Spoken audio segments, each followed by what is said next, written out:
Hi guys, welcome to my channel. இன்னைக்கு recipe 3 types of pickle பார்க்க போறோம். First Korean kimchi, second English pickle and Korean kimchi cabbage வச்சு எப்படி Indian pickle பண்ணலாம் அப்படின்றத நம்ம பார்க்க போறோம். South Indian pickle.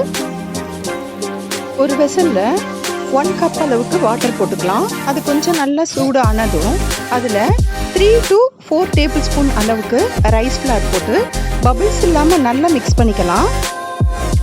இது ஒரு திக் பேஸ்ட், ஒரு கஞ்சி பதம் வர வரைக்கும் நல்லா மிக்ஸ் பண்ணி இந்த ரைஸ் ஃப்ளாரை எடுத்துக்கலாம். ஃபர்ஸ்ட் நம்ம செய்ய போற கொரியன் கிம்ச்சி சைனீஸ் கேபேஜ் வச்சு பண்ண போறோம். இது ரொம்ப நல்லா பெரிய சைஸ்ல ரொம்ப ஃப்ரெஷ்ஷா நல்லா இருக்கும். இந்த ஃப்ளேவர் ரொம்ப நல்லா இருக்கும். நீங்க ட்ரை பண்ணி பாருங்க. இப்போ நம்மளோட இந்த பேஸ்ட்டை ரூம் டெம்பரேச்சர் வர்றதுக்காக ரெஸ்ட்ல வச்சிடலாம். சைனீஸ் கேபேஜ் ஒன்று ஃபுல்லு, ஒரு 7 to 8 ஸ்ப்ரிங் ஆனியன்ஸ் ஃப்ரெஷ்ஷாக இருக்கிறது, அதுக்கப்புறம் 2 ஃபுல்லு ரேடிஷு, ரெட்டாக இருந்தாலும் பரவாயில்ல ஒயிட்டாக இருந்தாலும் பரவாயில்ல, தோல் சீவிட்டு அதை எடுத்துக்கலாம்.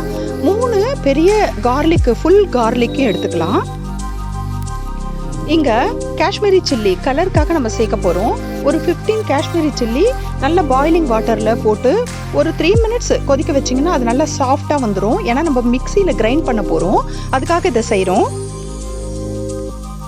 2 ரேடிஷையும் நல்லா ஸ்லிட்டடாக ஸ்லைஸ் பண்ணிக்கோங்க, நல்லா மெல்லிஸாக இருக்கணும். அதே மாதிரி ஸ்ப்ரிங் ஆனியனையும் ஸ்லைஸ் பண்ணிக்கணும். இது கூடயே க்ரீன் பார்ட் ஒயிட் பார்ட் ரெண்டையும் போடுறோம் இல்லையா, அதுக்கு மேலேயே நம்ம பேஸ்ட் பண்ணி வச்சுருக்கோம் இல்லையா சில்லி, காஷ்மீரி சில்லி, அதை ஆட் பண்ணணும். நெக்ஸ்ட்டு 1/4 கப்பு இங்கே நான் சில்லி ஃப்ளேக்ஸ் போட்டிருக்கேன். இதுவும் நம்ம வீட்டில் செஞ்சது.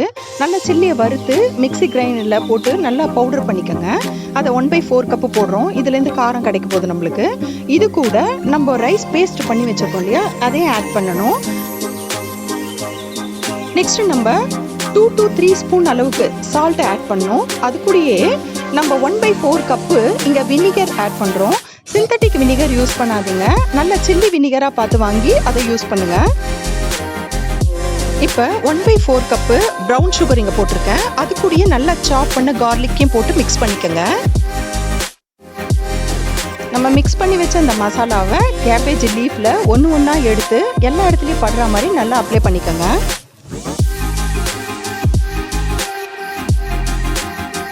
இங்கே கிம்ச்சியை கொரியன் வேலேருந்து நம்மளோட சவுத் இந்தியனுக்காக கொஞ்சம் சேஞ்ச் பண்ணியிருக்கேன். கொரியன் கிம்ச்சியில் அவங்க ட்ரை ஃபிஷ் கருவாடு இருக்கு இல்லையா, அதை யூஸ் பண்ணுவாங்க.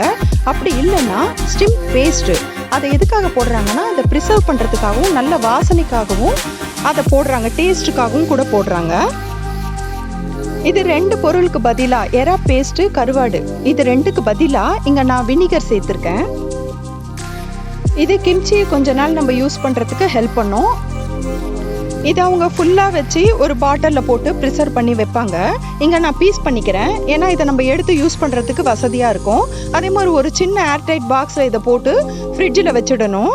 வச்சா நம்மளுக்கு எப்போ தேவைப்படுதோ அப்போ நம்ம யூஸ் பண்ணிக்கலாம். இதை கிம்ச்சி சாப்பிட ரொம்ப டேஸ்ட்டாக இருக்கும். இதை ஒரு சைட் டிஷ்ஷாக நீங்கள் யூஸ் பண்ணலாம். மீட்டோடையோ இல்லை வெஜிடேரியனாக இருந்தால் வெஜிடேரியன் சைட் டிஷ்ஷோடையோ இதை சேர்த்து சாப்பிடும்போது ரொம்ப நல்லாயிருக்கும் அந்த ஃப்ளேவர்ஸு. ஈவன் சாண்ட்விட்ஜு, பர்கர் இதிலெல்லாம் இதை கொடுத்து நீங்கள் போட்டிங்கன்னா ரொம்ப டேஸ்ட்டாக இருக்கும் அதை சாப்பிட்றதுக்கு. இதில் எல்லா விதமான ஃப்ளேவரும் கிடைக்கும். புளிப்பாக இருக்கும், ஸ்வீட்டாக இருக்கும், காரமாக இருக்கும், நல்ல க்ரன்ச்சியாக இருக்கும். இது ரொம்ப நல்லா இருக்கும் சாப்பிட்றதுக்கு. நீங்கள் ட்ரை பண்ணி பாருங்கள். நம்மளோட ஃபஸ்ட்டு கிம்ச்சி ரெடி ஆகிடுச்சு.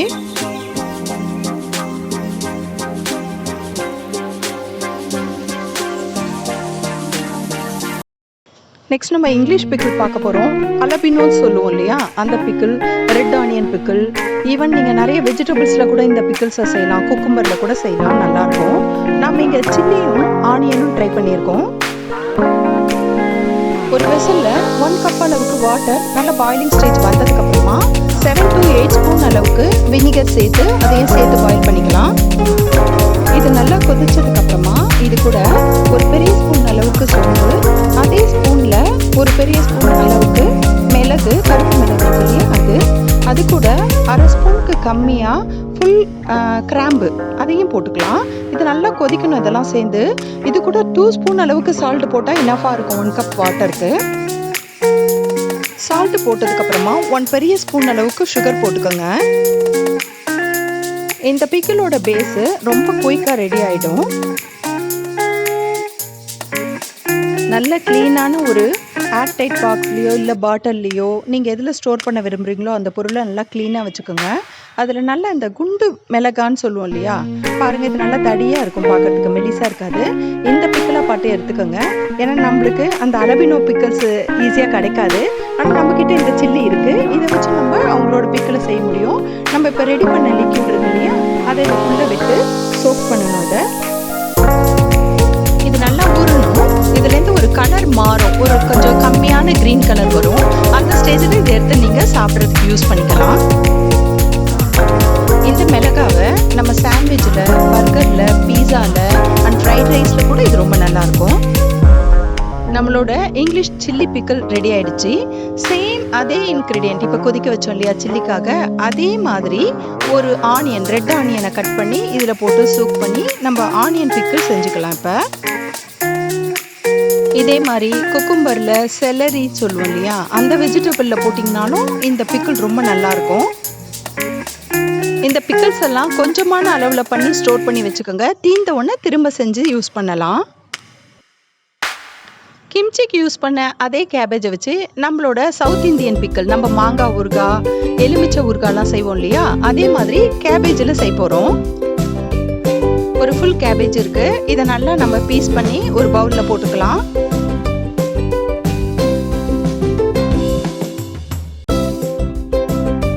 மீடியம் அளவுக்கே பீஸ் பண்ணிக்கலாம். ஏன்னா கேபேஜோட லீஃபு ரொம்ப சீக்கிரம் ஊறி போயிடும். அதனால் நீங்கள் கொஞ்சம் பெரிய பீசஸாகவே போடலாம். அதில் நம்மளோட ஊறுகாயில் போடுற மாதிரி நிறைய எண்ணெய் இதுக்கு தேவைப்படாது, கொஞ்சமான எண்ணெய் போதும்.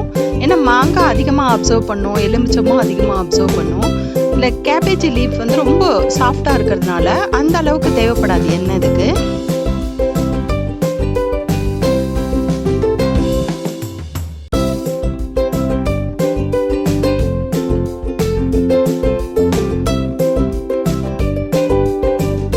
ஒரு ட்ரை பேன் எடுத்துக்கலாம். அதில் ஒரு 10 காஷ்மீரி சில்லி கலருக்காக போட போகிறோம். ஸ்மெல்லும் நல்லாயிருக்கும்.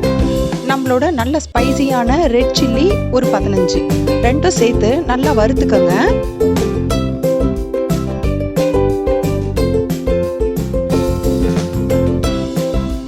இதை இப்போ தனியாக எடுத்து வச்சுட்டு அதே ட்ரை பேனில் ஒரு பெரிய ஸ்பூன் அளவுக்கு வெந்தயம், அதே ஸ்பூன் அளவுக்கு கடுகு, ஒரு ஸ்பூன் ஃபுல்லாக போட்டுட்டு அதுக்கப்புறம் ஒரு அரை ஸ்பூனை எக்ஸ்ட்ரா கடுகு போட போகிறோம். இதையும் நல்ல வாசனை வர மாதிரி நல்லா வறுத்துக்கோங்க. அதே பேனில் ஒரு ஸ்பூன் அளவுக்கு எண்ணெய் விட்டுக்கலாம். இது எதுக்காகனா நம்மளோட கட்டி பெருங்காயத்தை நல்லா வறுக்க போகிறோம். இதுலேருந்து நல்ல வாசனை வர அளவுக்கு நம்மளோட பெருங்காயத்தை வறுக்கணும்.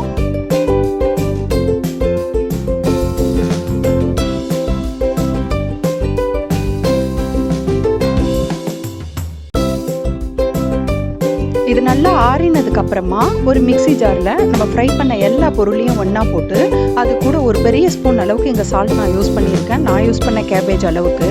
நீங்கள் கேபேஜ் இதை போட்டுட்டு டேஸ்ட் பண்ணி பாருங்கள். அதுக்கப்புறம் கூட கொஞ்சம் சால்ட்டு யூஸ் பண்ணிக்கலாம். இதை நல்லா மிக்சியில் போட்டு பவுட்ரு பண்ணி எடுத்துக்கலாம்.